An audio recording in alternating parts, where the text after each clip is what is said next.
Lately, it seems like the world's gone crazy as people call good evil and evil good. Not much is certain, especially as we head into November. I've had several people ask me, what's going to happen if President Trump doesn't get reelected? There's a lot at stake right now, and if you're like me, you may feel powerless.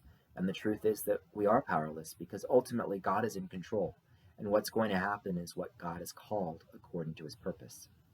During this time of COVID and craziness, I am reminded of Daniel from the Bible. Daniel also lived during a time of political turmoil. Daniel, too, was pushed to condone evil, and when he refused, he was punished and faced the possibility of death. There was not much that he could do because the forces were beyond his control.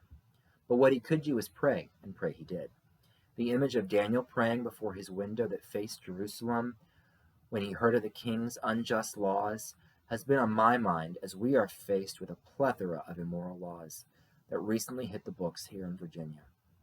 There is nothing I can do to stop them, but I can pray for our Commonwealth and our country to once again respect life and to stop infringing upon an individual's right to bear arms. Aside from prayer, there's not much that I can do to force things to be a certain way. But one of the ways for me to be effective is to choose my actions in what I do. I can control whether or not I pray, and I can control whether I tilled the field expecting God's harvest. If we are going to get Donald Trump reelected and reclaim our nation, we are going to have to work hard, but we are going to have to work with the belief that he can win, because he can. We're going to have to go and register voters, we're going to have to make phone calls, and we're going to have to go door to door to make sure that voters know how important it is to vote on Election Day.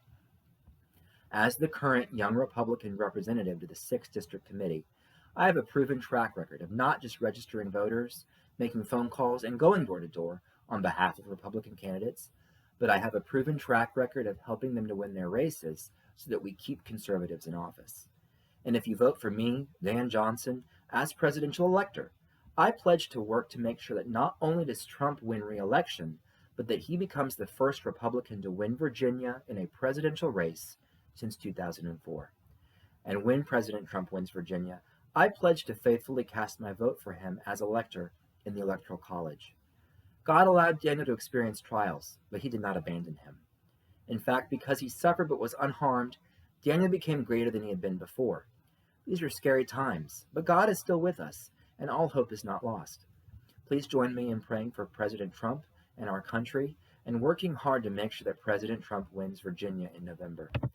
Vote Dan Johnson for Presidential Elector, and let's get Trump reelected and show the world who is really in control.